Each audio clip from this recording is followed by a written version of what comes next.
Good day, Mr. Pamuk, and thank you for speaking for us. It's a joy to speak to you, yes. I would like to begin with the question of identity. Through your work, you often bring to question the balance inside your characters, the balance in the context of their social, environmental identities, personal identities. When it comes to yourself, how do you gain this ratio of all the needed identities? You're a novelist, a father, an activist. Turks are very busy with identity, of course, obvious. Look at the map and you see half of Turkey or more than half of Turkey is in Asia and the other half they're in Europe. There is a Turkish past in Europe. Everything is in Turkey comes, some of them comes from Europe, some of them comes from Asia, Islam. Of course, there is a clash or harmony of civilizations in Turkey. And all my life, what I've seen, people are discussing from the shape of gas lights or electricity light posts, whether there should be Oriental or you're imitating Paris or some Oriental arabesque design. Everything is reduced to identity politics in Turkey. But I don't find this as a sickness. If everything was harmonious, then you go to totalitarianism. I find having a culture made up of different sources is a wonderful thing, but then these sources should speak with each other in a harmonious way. Their talking should not be machine gunning, but it should be a democratic conversation. This is what I am for and I am struggling for in Turkey. We are a lot of repression in the last 5 years, but looking at through this prism, I understand Bosnia so well. But on the other hand, again, it is very good to have different sources, different civilizations. It's very good to have Muslims, Catholics, Orthodox together, but they should not shoot, they should talk in an open free speech area where they believe in free speech and no force, no guns. Then that would make a beautiful society, even more beautiful than anything else. Success of America, United States, unfortunately, is also based on this kind of harmony. We can have it. This is my main strong argument. The Muslim countries can also be multicultural or tolerant, democratic. It will happen. I am sure it will happen. All of my books are about this, that I argue in my books, that things from Orthodoxy, things from Jewish culture, Armenian culture, of course, various levels of different stages of Muslim culture, from Ottoman culture, Seljuk culture, even Republican, modern Republican Turkish culture, they all come together to should produce something new. That's what I believe in. Yes. You've already kind of answered to my second question, and it comes to, in some of your interviews, which I read, you criticized the term clash. Yes, Huntington invented this a clash of cultures. There's no clash. Of course there is clash, and some people want to go out and kill each other, while there are also liberals, Democrats. You don't even have to be pro-European people who believe in harmony of civilizations, and there is a harmony of civilization. You will go out to a market in Istanbul anytime. It's not only Turkish, it's not only European, it's not only Middle Eastern, it's always a combination, and we should cherish, honor this combination instead of fighting for purity. It should be only Turkish, it should be only Bosnian, it should be only no, it should always be a combination. But in order to have that, we should have peace and free speech. Will Where does the human need to always form social categories come from? It's not only when it comes to religion. It's not always. It's mostly it's always politicians. I really will make, of course, this is a bit primitive, naive generalization. Mostly, writers look at things. I like writers, at least, who look at the things, not great ideas. Once you have a very big utopian great idea, whether it's nationalism, so even socialism or this, then you forget about the changes of ethnicity, respect for ethnicity, this kind of thing. I think what is most important is that we can speak, we can talk instead of being brave and ultra-nationalists. You've already mentioned that a part of the context of how you perceive the identity in Turkey could be placed as well and related to Bosnia and Herzegovina. Do you feel that some of your stories, events, characters could belong to Bosnia and Herzegovina, to Sarajevo, to this space? Of course, in the sense that if I can invent a house, a kitchen, a woman character who has a Muslim character, who has an Orthodox friend, this or that, I can see in micro level, this looks, in the micro level, Bosnian life is similar to life in Istanbul in 1950s, 60s. There are Orthodox around this and everyone is talking to each other. But on the other hand, there's a resemblance of multicultural situations. But Turkey is big, problems are bigger, and Turkey is partly in Middle East, and Turkey's, because of this, Turkey's drama escalates and gets bigger, and we are more worried.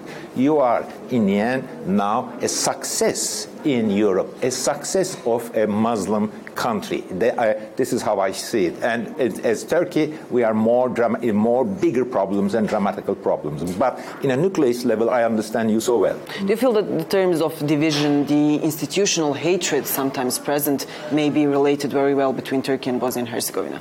It's the same. We're talking about the same thing. Institutional, or most of the time, politicians who want to get nationalistic votes, dramatize the culture of revenge, produces, damages free speech in my part of the world. I cannot talk more about, I don't know about Bosnia, I don't want to make wrong generalizations.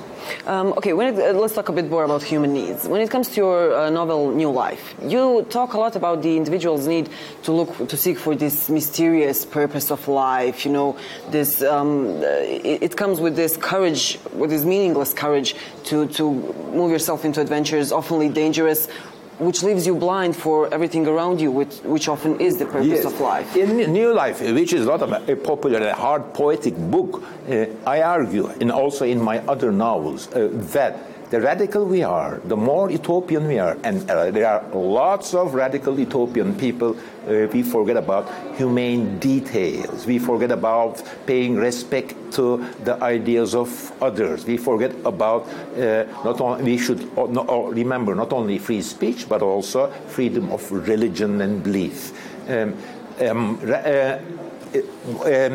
Utopian radicalism is hard to sustain if you are a novelist. And for me, a novelist is a person who identifies with a person with opinions, ideologies he doesn't believe in. In my novel, Snow, which will be opening tomorrow, Wednesday, there is a character called Blue.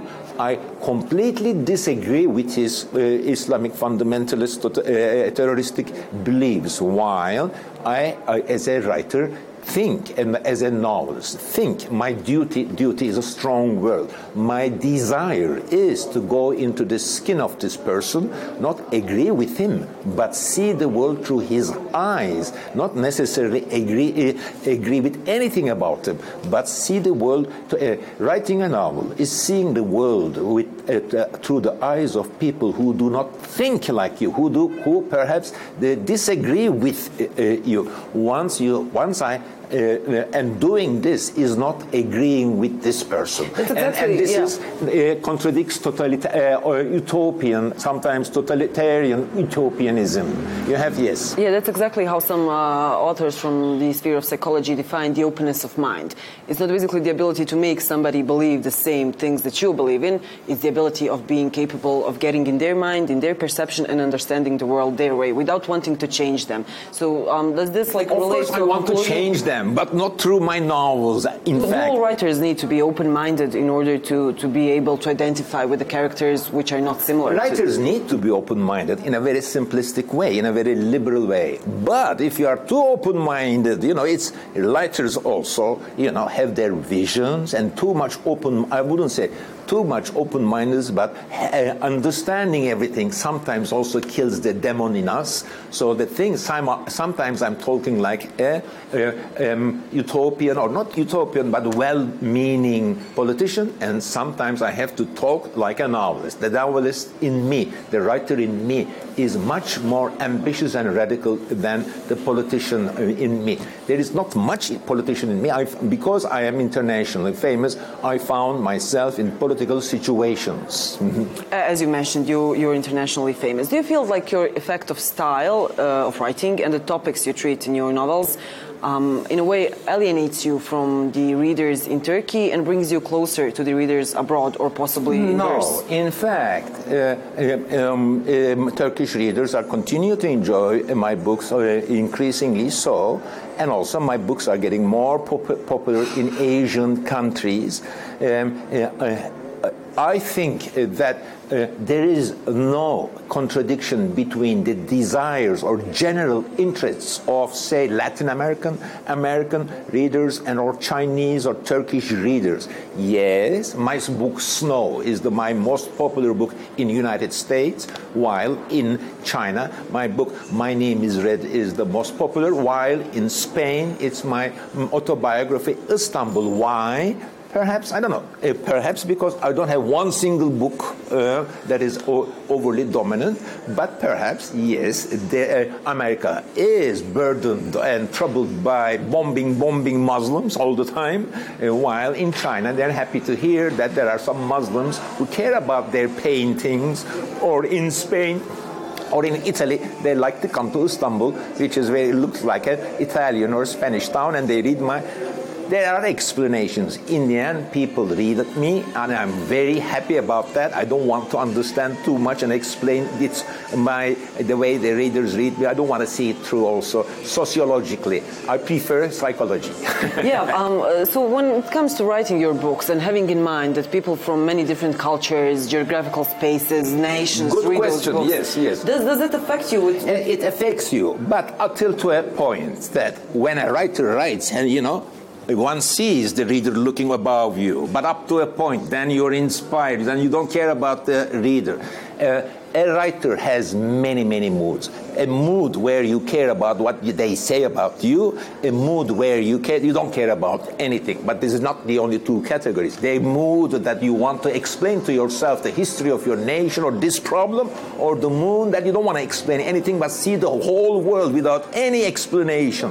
There are so many moods to write a novel. A mood to pay attention to details and objects, and a mood to pay attention to drama and the human stories. I'm compared to other writers. I pay more attention to visual words, objects, someone is passing. I care more about atmosphere. Other writers, I also like them, respect them, are more concerned about story. The other never pays any attention to the objects, or there are some writers who don't care about identity or ideology. So, all writers have all these ideas, and we want to represent them, but everyone has his own style, their way of doing things. So one thing that kind of makes you specific among all these differences between authors is that you have received during your work over 50 awards and honors. What questions me is, as we know, the human being has by some theories, two forms of motivation. The extrinsic one, which happens when you want to receive an award for doing something, and the intrinsic one, which comes from the inside. You do something because it makes you happy. So does this fact again, that, you're getting an award and award. Both are true.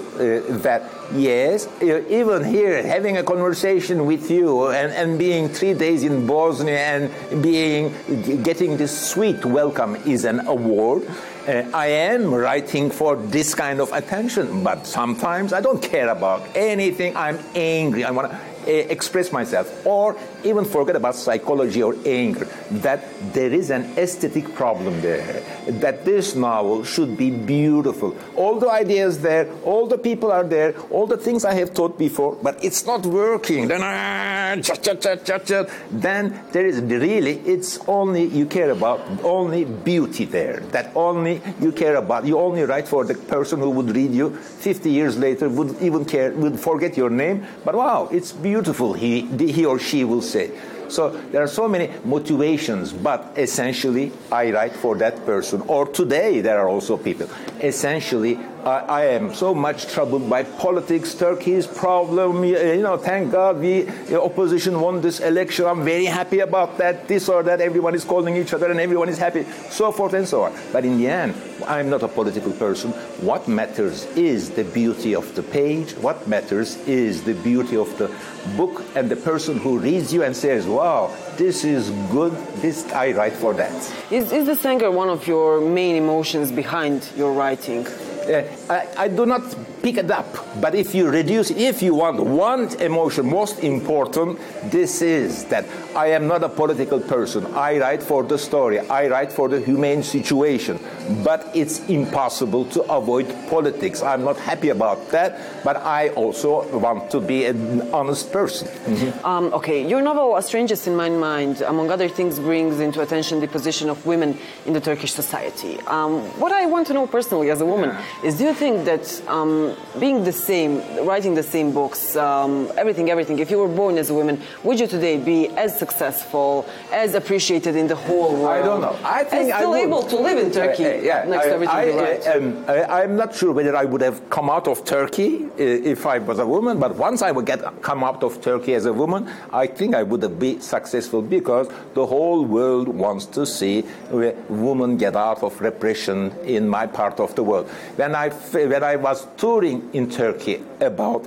A Strangeness in My Mind, where I self-consciously, also in an irony, say to myself and to my friends, in this novel I am a bit feminist. Then I was also, when I was talking and promoting the novel in Anatolia, in Ankara, in Izmir, I said this, and every time I said, all the women in the audience, clap, clap, clap, clap, and most of them are sitting in front rows, separated, not separated, but so there is, women are extremely repressed in Turkey, whether this is from tradition, religion, or just because this is an authoritarian men's country, perhaps a combination of the three.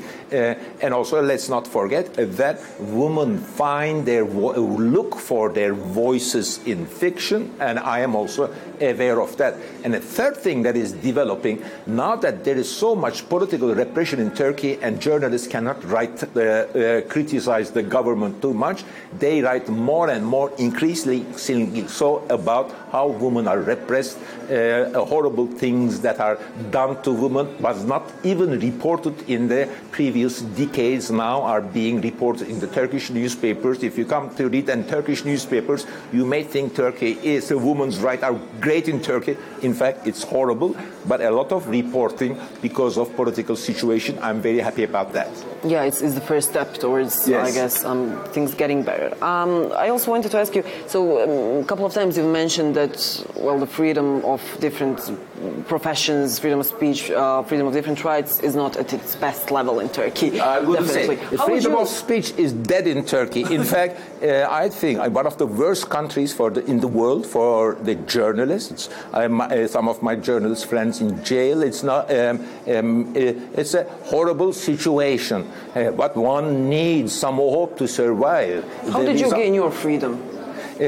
In a way, I am a famous author, perhaps because of that. And up to now, nothing had happened. But don't forget that I'm living with a bodyguard. In the past, I used to have 3 bodyguards. Now I have 1 bodyguard, and I always make a joke about this. Turkey is improving. Please see that. I used to have 3 bodyguards. Now I have 1. In the end, one should not talk about so many people are now in jail. One should not talk about one's situation is a unique because I have my books or this or that. But I am also happy that I am returning to Turkey, but I'm afraid of losing, that it may come up to be a country you can even enter or just go around. But on the other hand, again, this last election gave me hope that Turkish people will again get back the democracy that is stolen from them. Your love for Turkey, your love for Istanbul is visible in everything, almost everything you write. How did you manage to create, with being aware of all the problems present, how did you manage to create such I wouldn't say, of course, like everyone else, I am attached, belonging to the language and culture. But I don't want to sugarize my love of Istanbul, especially, and say, "Oh, what a beautiful town." It may be beautiful. It is beautiful, but this is not my approach. I want to tell situations, humane stories, culture, objects, landscapes. These are the things that I'm interested.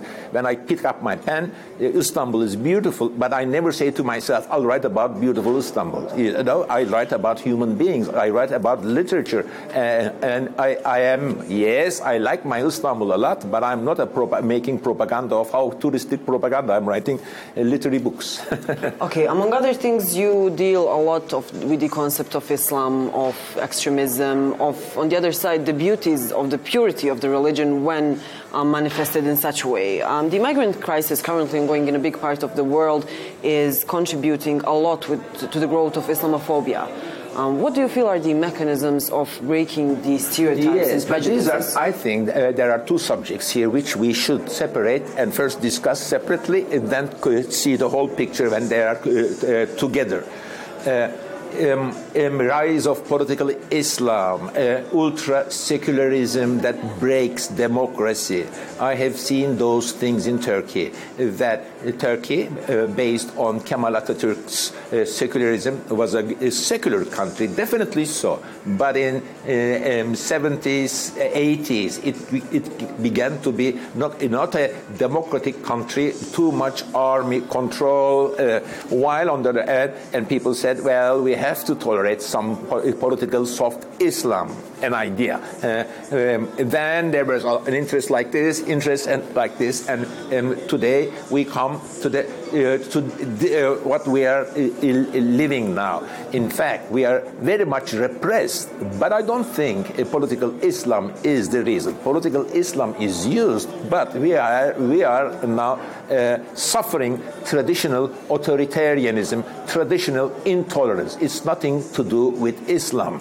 But I see things through these ideas sometimes, but not all the time. What does repression do to women? What if you have no money and you don't find any solution out? In the end, for me, ideologies and utopias are, for me, no solutions. Being just human compassion, just being honest, just doing things right way, this is, in the end, my philosophy. I am a serious, very focused novelist. No ideology, no strong ideology can get me for a long time. In the end, I care more about human beings, their objects, their daily lives, about any ideology. Though I can define myself a leftist, a leftist liberal who is interested in Islamic culture. These are things that never came back before me in Turkish culture. Yeah, that's also an answer to my first question. What's your strongest identity? Is basically caring for human beings. Yes, but yes, also I have ideas. I have angers. I believe in free speech and this or that, but also I am caring about human beings. Ideas should not kill your stories. A question which comes to my mind related to the adaptation of your novel Snow to the theater play, which will also have a premiere tonight in Sarajevu in Bosnia and Hercegovina, but it's not the first theater play based on your novel. Do you feel like the countries where it already has happened, including Bosnia and Herzegovina, have a certain way of identifying with the story, and that's why they choose I think this story is popular because it is essentially about, now it was staged in China, in France, Portugal, Tunisia, now it's going, America is possibility it's going to happen, is that in the end, a political Islam and secularism and democracy, this conversation never finishes. It will take time. We should never lose our hope that Islam and full democracy, Islam and liberal European rights are harmonious, can be harmoniously put together. This is what I believe in, and I hope to continue. Bosnia is also a good example to see the world through those ideas. Okay, for the end of our conversation, I would like to ask you about the psychotherapist's effect of what you write on yourself. Does it serve like a psychotherapy for you, and do you expect it to serve with the same purpose for your readers? My father had this volume, Every Man Library of Freud in English. So when I was, I think, 19, I read from A to Z, or the whole book, 1,000 pages, interpretation of dreams, psychology of everyday life, his small books, his books that Jung loves, his book on Leonardo, so forth and so on, his essay on Leonardo. So I read a lot of Freud, I would say, in my 20s. Some 30 years later, Turkish Psychoanalysis Society wanted to do a conference on my books, and I was eagerly went there to understand myself, to hear about yourself. Yes, but that is demanding too much. So yes, there are some deep psychological Freudian shadows. There is the presence of the father that is weak and disappeared. There is the presence of strong mother, but is controlling and upsetting. For example, I don't want to talk more. Yeah, we're not going to do therapy. Yes. So, of course, but on the other hand, I am not saying, oh, I'm Freudian and this is this and other that. Some people love psychoanalysis as some people lie looking at stars and guessing the future. For me, psychoanalysis is a literary thing rather than a scientific thing. I don't want to make anyone angry, but this is how I think, and perhaps I see the whole world through words and literature. That is the way I treat. When I read Oedipus, Sophocles' Oedipus, and Freud's take on it, and when I say, as I did in Red-Haired Woman, the interpretation of father and son relationship, or in classical Islamic or Asian story, it's the father who kills the son, and the mother is, of course, always crying and tries to understand the meaning of this. This is Rustam and Sohrab, a very classical Persian tale everyone knows in my part of the world, which legitimizes the killing of the son. Well, Sophocles does it, and Freud also underlines it. Well, in European society, in the Greek story, and Turkey is, by the way, sandwiched between Iran and Greece, in the Western story, it is the son who kills the father, and the society, after thousands of years, legitimizes paying attention to the individualism of the son and opening, respecting his creativity, his desire to be able to say no. While in my part of the world, everyone expects the good guy is the one who says yes. Thank you very much, Mr. Pamuk, for speaking for us. Yeah, I also enjoyed talking. Thank you so much.